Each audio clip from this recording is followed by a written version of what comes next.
Vamos abrir nossas Bíblias.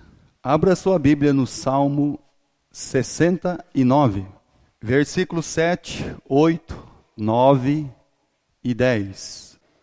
Pois eu tenho suportado afrontas por amor de ti, e o rosto se me encobre de vexame.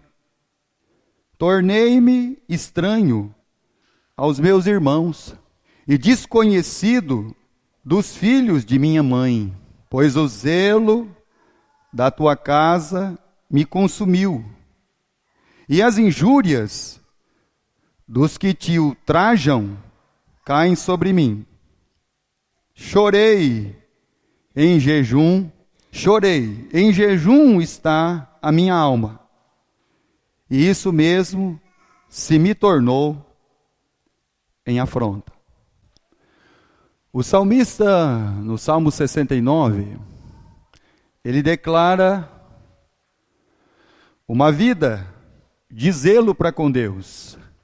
E o que é uma vida de zelo para com Deus? Zelo, dedicação ardente, cuidado.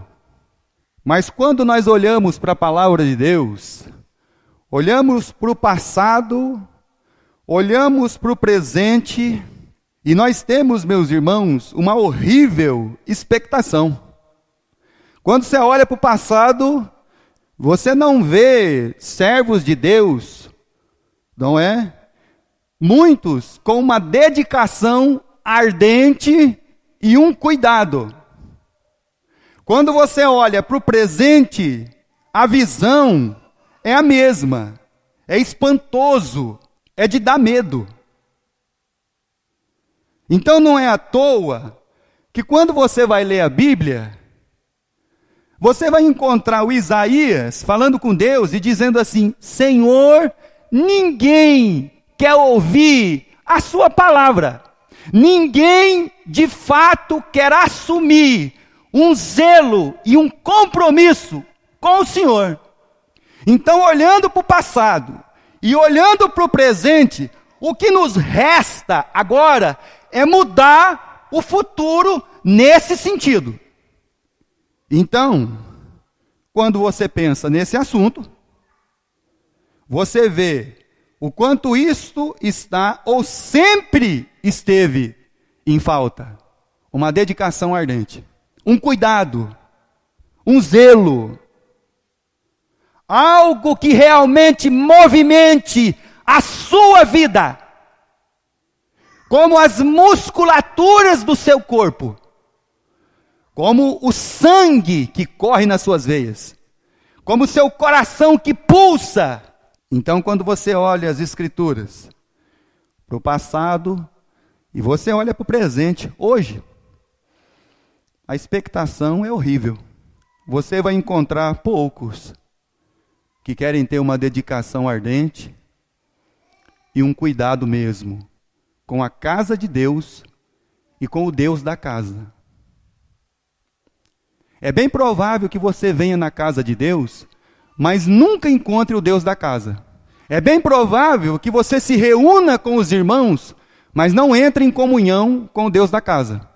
Zelo, dedicação, cuidado. Abra sua Bíblia em Gálatas, capítulo 1. Segura aí em Salmo 69, mas vai lá em Gálatas, capítulo 1.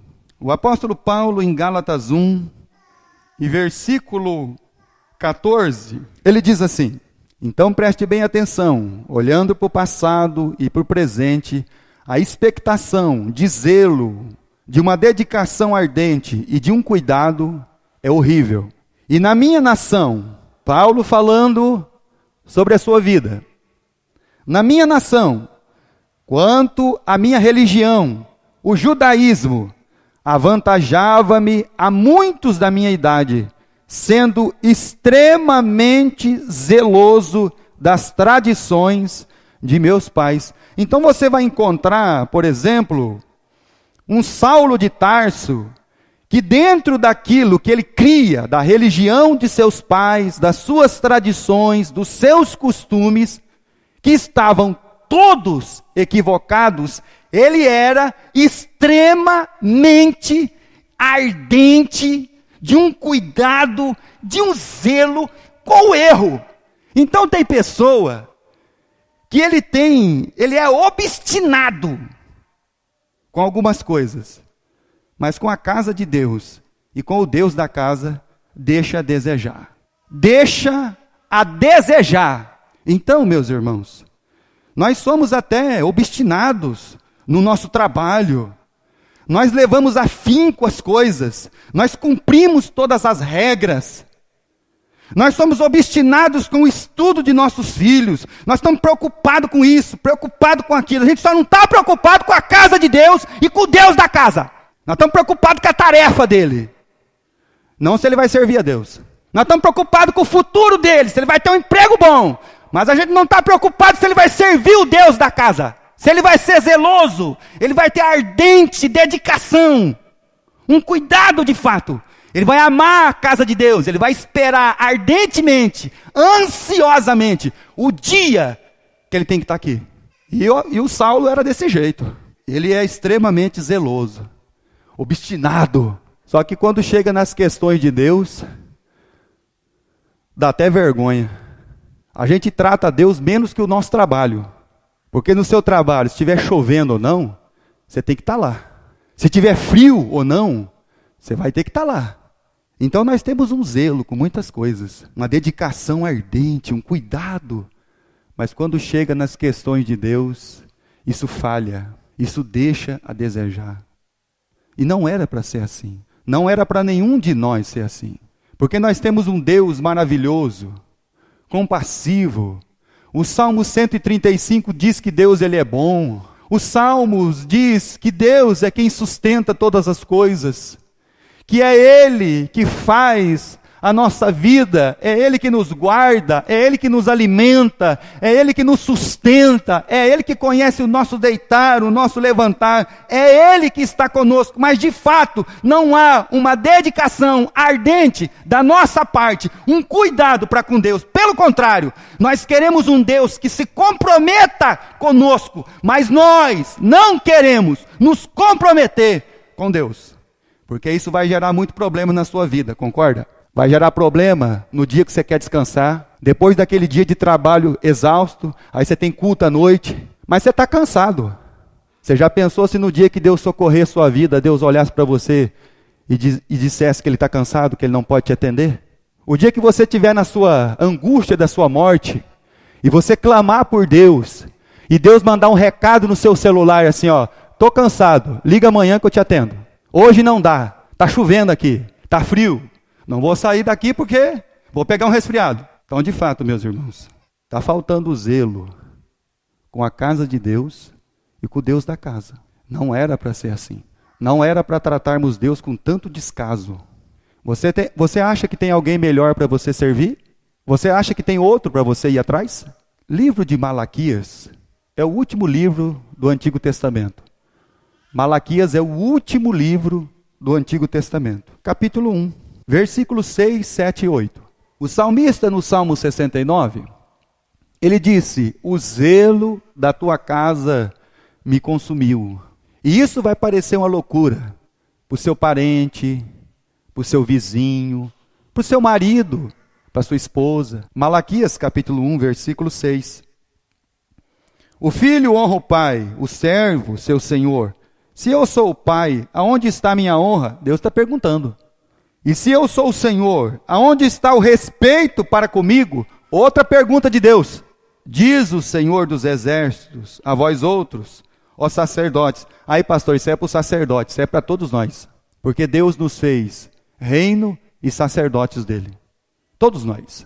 Vós que desprezais o meu nome e dizeis, em que desprezamos nós o teu nome? Em que? Nós temos coragem de perguntar para Deus, em que nós temos desprezado a Deus, a casa de Deus e o Deus da casa? Nós vamos ter essa coragem de olhar para Deus e dizer assim, não, Senhor, mas eu estou fazendo tudo que eu posso. Tudo que você pode? Você já pensou se Deus fosse lidar com você e falasse assim, eu estou fazendo tudo que eu posso? Ofereceis sobre o meu altar, versículo 7, pão imundo, E ainda perguntais: em que te havemos profanado? Nisto, que pensais? A mesa do Senhor é desprezível. Quando trazeis o animal cego para o sacrificardes, não é isso mal? E quando trazeis o coxo e o enfermo, não é isso mal? Ora, apresenta-o ao teu governador. Você já pensou se no seu serviço você fosse que nem você é crente? Já pensou se lá no seu trabalho, na sua escola ou em qualquer coisa que você faça, você fosse da maneira como você é crente? Garanto para você que talvez você não passava da primeira semana de experiência. Versículo 8. Apresenta essas coisas para o governador. Aí agora Deus está falando de um homem. Apresenta essa maneira de viver para um homem, para um governador. Acaso terá ele agrado de ti e te será favorável? Diz o Senhor dos Exércitos. Ele faz essa pergunta. Você acha que ele vai se agradar de você? É claro que não. E isso sendo ele um homem. Nós queremos, meus irmãos, na verdade, um Deus que seja zeloso para com a nossa vida. Mas nós não queremos ser zelosos para com Deus. Nós queremos ser guardados.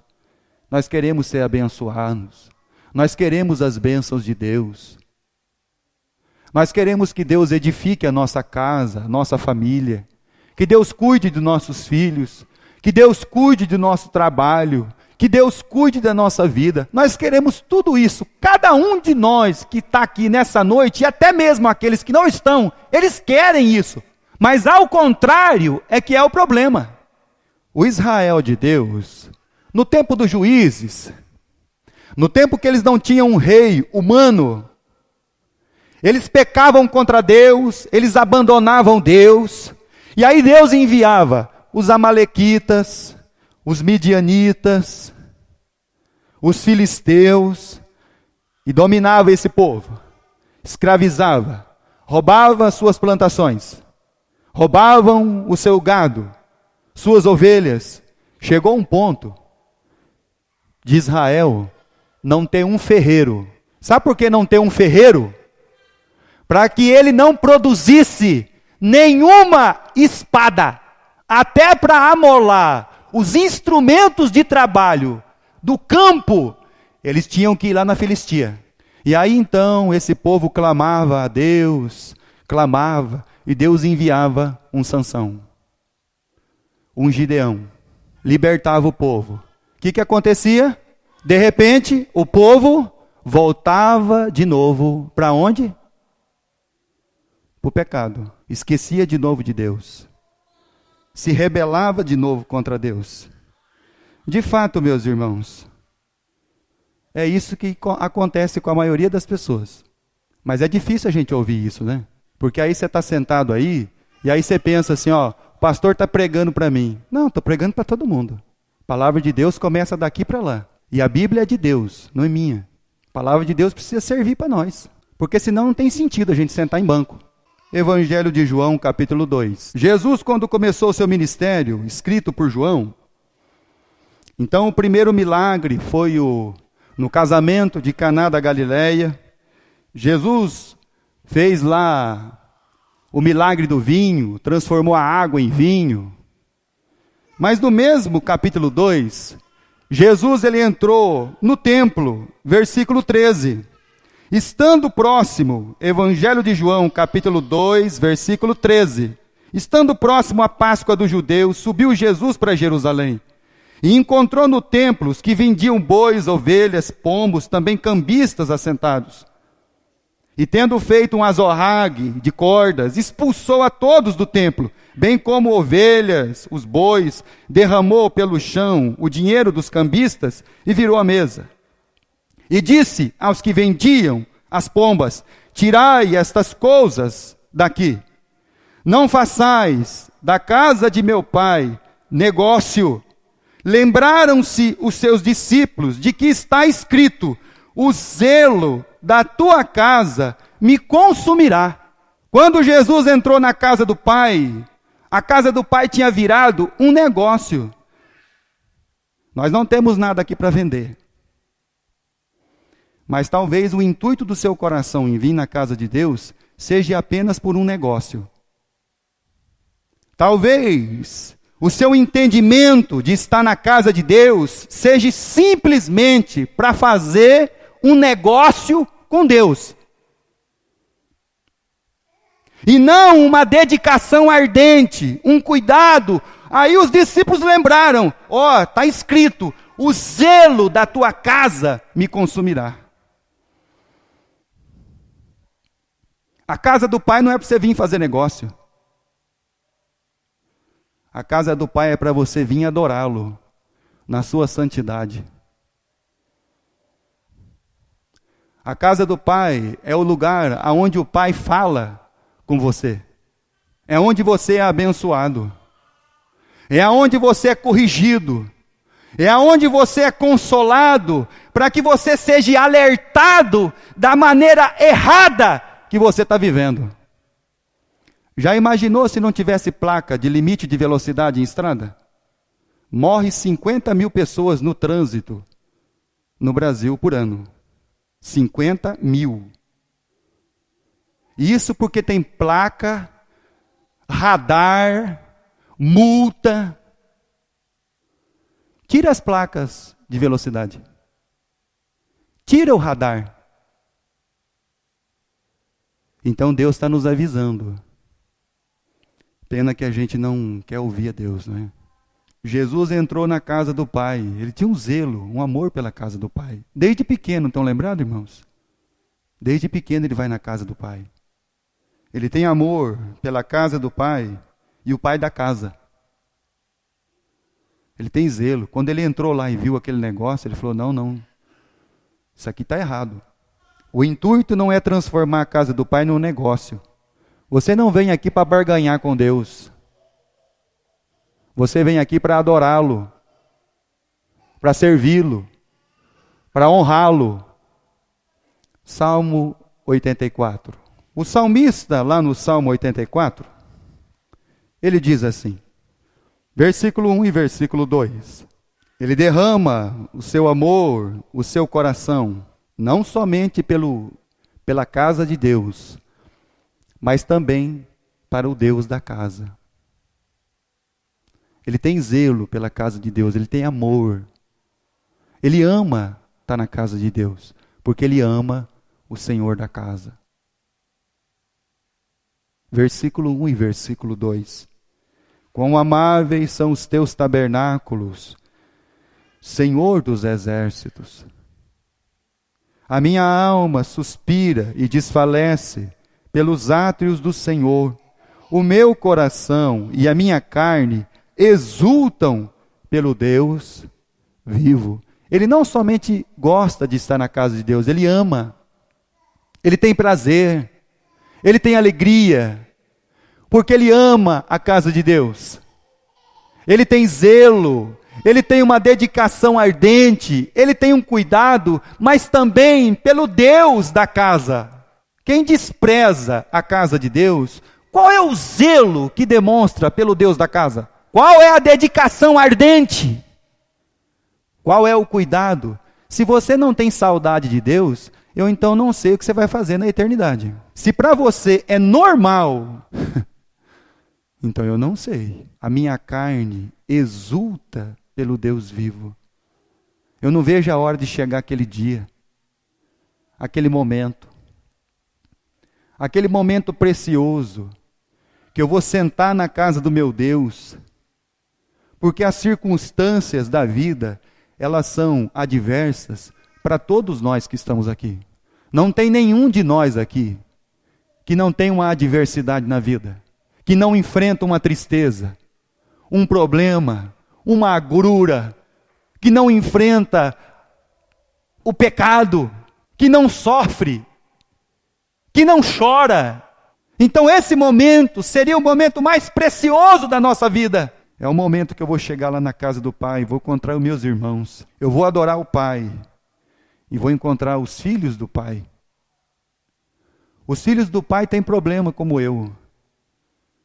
Fica doente, tem problema da alma, tem problema do coração, e enfrenta todas as adversidades.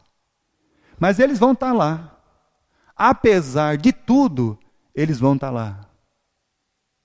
porque esse deveria ser o melhor momento da nossa vida. Mas nós damos muito pouco para isso. Mas isso pode mudar, irmãos. O passado não tem como mudar. O presente atual, então de hoje para frente, você pode mudar, para que o futuro seja diferente. Ele não somente amava a casa, mas o Deus da casa. Irmãos, se não há um amor a Deus, então nós temos que clamar a sua misericórdia sobre a nossa vida. Salmo 133. E por que esse amor à casa de Deus? Versículo 3. É como o orvalho do Hermon, que desce sobre os montes de Sião, e ali ordena o Senhor a sua bênção, e a vida é o lugar da nossa comunhão. Irmão, esse aqui é o lugar aonde você pode terminar o culto e ficar conversando com os seus irmãos. Você vai descobrir que não é só você que tem problema. Você vai descobrir que não é só você que tem agruras, mas você também vai ser consolado. E é nesse lugar, irmãos, que Deus ordena a sua bênção. Porque você vai encontrar uma alma que, bem provável, está enfrentando ou já enfrentou o problema que você vive. E ele vai poder olhar para você e dizer assim: Deus nos consolou. E você volte para casa com o coração guardado. É nesse lugar que Deus ordena a bênção. Não pensa que você veio aqui para negociar uma bênção com Deus. Bênção de Deus não tem negócio, não se negocia. Bênção de Deus se recebe. Esse é o lugar onde nós somos abençoados, onde a sua família é abençoada, onde seus filhos são abençoados, onde a sua vida é abençoada. Salmo 73, é nesse lugar onde os seus olhos são abertos. Presta bem atenção no que eu vou falar. É nesse lugar que os seus olhos são abertos. Versículo 17 do Salmo 73. Até que entrei no santuário de Deus e atinei com o fim deles. É aqui, nesse lugar, que você vai ser aberto os seus olhos para você entender que todas as coisas deste mundo vão passar. Que todos os Golias desse mundo vão cair. Que todos os homens grandes e notáveis vão desaparecer. É nesse lugar que Deus vai abrir os seus olhos para você não viver uma vida correndo atrás dos seus sonhos. E você vai viver uma vida frustrada. É nesse lugar que Deus vai abrir os seus olhos a respeito do pecado. Que Ele destrói a sua família, que Ele destrói a sua vida, que Ele acaba com tudo. É nesse lugar. Quando eu entrei no santuário, quando Deus falou comigo e abriu os meus olhos para que eu pudesse então compreender. De fato, meus irmãos, é nesse lugar que os seus olhos são abertos. Para que você não viva uma vida de decepção, de tristeza, mas que você tenha a alegria de servir a Deus na sua casa e o Deus da casa, um cuidado ardente, uma dedicação ardente, um zelo. Aqui é onde Deus derrama as suas bênçãos.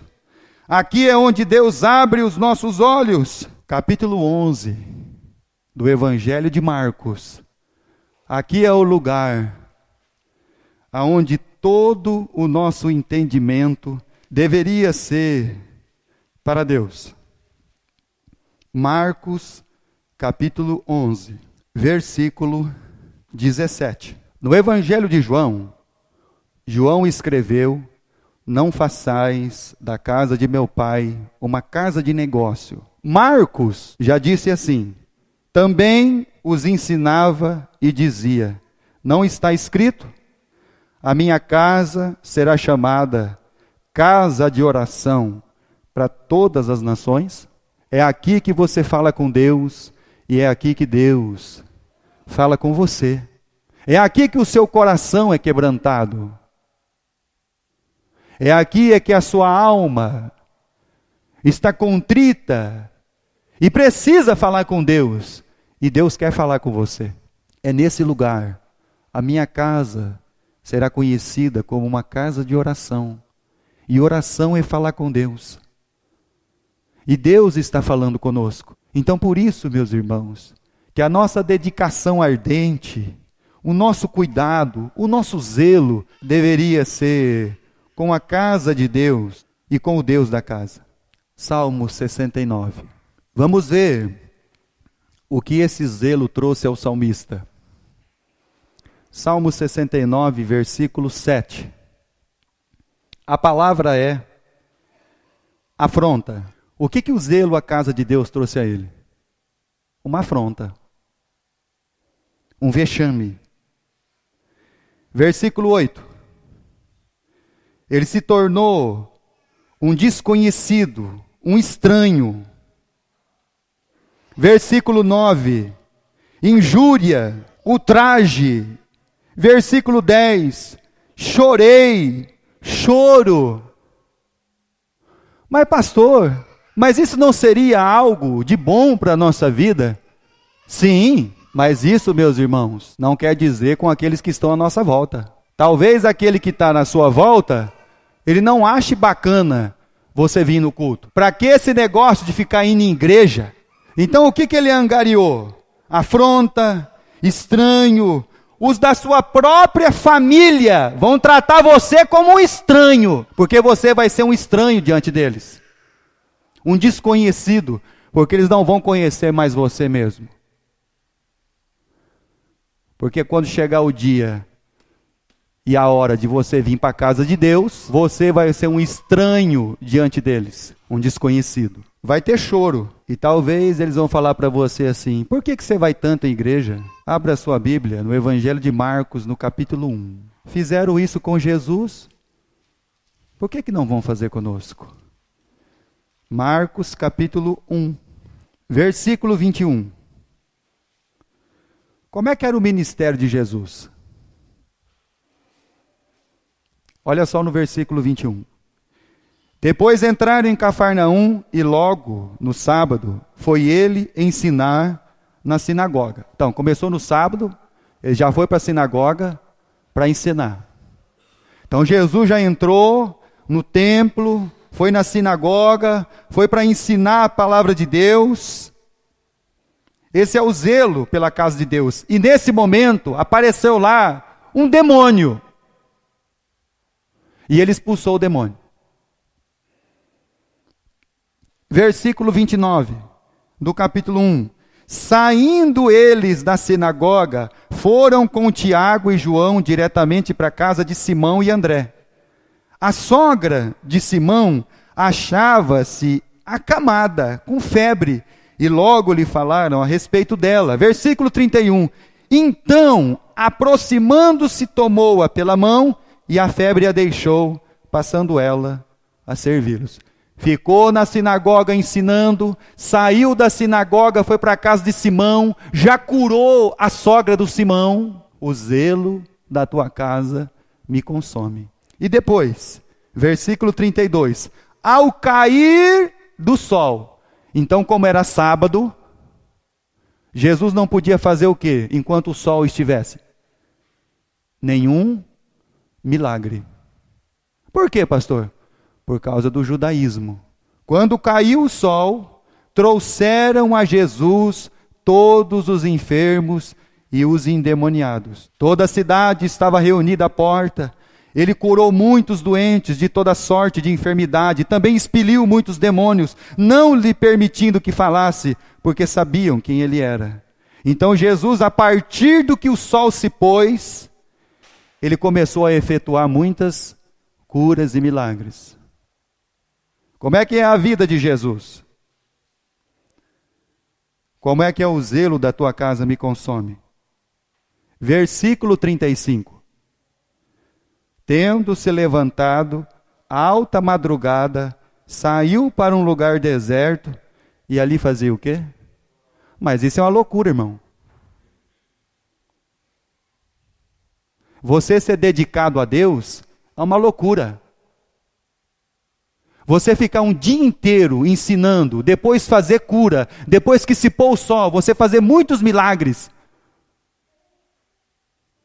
E depois você ainda acordar de madrugada para orar, é uma loucura. Então o seu parente não vai entender, o seu melhor amigo não vai entender. O zelo da tua casa me consome.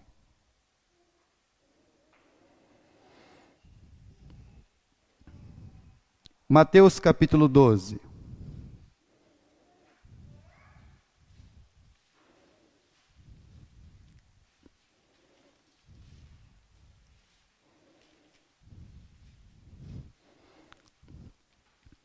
Uma vida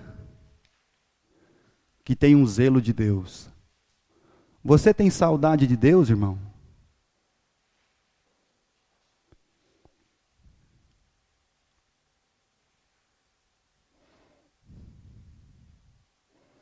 Versículo 46, do capítulo 12 de Mateus. Falava Jesus ao povo, e eis que sua mãe e seus irmãos estavam do lado de fora, procurando falar-lhe. Alguém lhe disse: tua mãe e teus irmãos estão lá fora e querem falar-te. Porém ele respondeu ao que lhe trouxera o aviso: quem é minha mãe e quem são meus irmãos?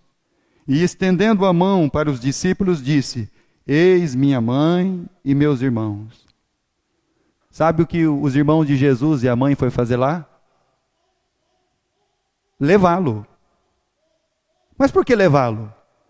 Porque ele já estava o dia inteiro dentro de uma casa, cercado de pessoas, não parou nem para comer, então logo sua mãe e seus irmãos entenderam que ele estava louco.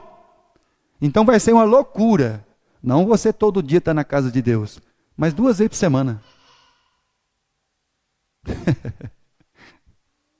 Loucura.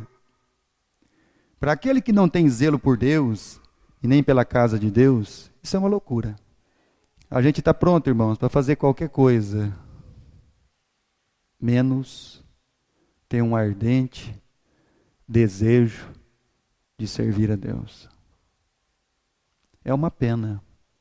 Zelo pela casa de Deus, zelo pelo Deus da casa, zelo pela obra de Deus. É uma loucura num dia que nem hoje, um domingo chuvoso, você sair com 2 Kombi para buscar criança, e tinha 52 crianças sentadas aqui dentro. E chuva sem parar. Tinha 52 crianças. No Salmo 69, ele diz que é por amor de ti. É por amor de ti que eu sofro as afrontas, que eu choro, que eu sou considerado um estranho, até para os filhos da minha mãe. Porque eles queriam que eu estivesse com eles, não é? No final de semana, fazendo churrasco, bebendo cerveja, escutando funk. É lógico que eles não vão querer vir aqui. Casa do pai não atrai eles. É por amor de ti. E você vai ouvir muitas coisas. Salmo 84. Mas de fato, se você deseja ser um homem feliz, uma mulher feliz, dê ouvido à palavra de Deus. Ame a casa de Deus e o Senhor da casa. Tenha zelo pela obra de Deus. E aí você vai ver no versículo 4. Bem-aventurados, Senhor, são os que habitam em tua casa. Felizes. Versículo 5. Bem-aventurado o homem cuja força está em ti, e em cujo coração se encontram os caminhos aplanados. São felizes aqueles que habitam a casa do Senhor, que amam o Senhor da casa, que amam a sua obra. Versículo 12. Ó Senhor dos exércitos, feliz é o homem que em ti confia. Sabe quando você vai ser feliz? Quando você entender isso aqui. Quando tudo isso, de fato, fizer parte da sua vida, de uma maneira plena. Feliz é o homem que em ti confia. Feliz são aqueles que habitam na tua casa. Feliz é o homem cujo coração dele está nos seus caminhos, Senhor, caminhos aplanados. Mas eu gostaria de encerrar lendo 2 Coríntios, capítulo 9. Carta do apóstolo Paulo. Segunda carta de Paulo aos Coríntios, capítulo 9. Versículo 1 e versículo 2.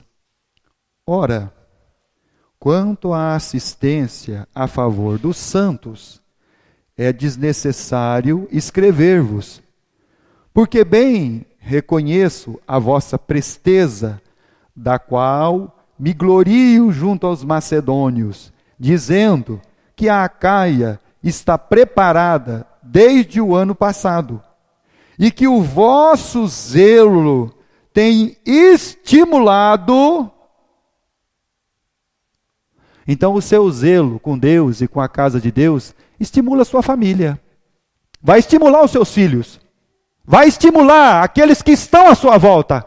De fato, meus irmãos, o nosso zelo com a casa de Deus vai estimular todos aqueles que estão à nossa volta. Pode ser que um dia eles reclamam. Pode ser que um dia eles contrariem você. Não tem problema. Mas o teu exemplo, a tua vida, vai estimular muitos. Pense nas suas gerações. Como é que vai ser?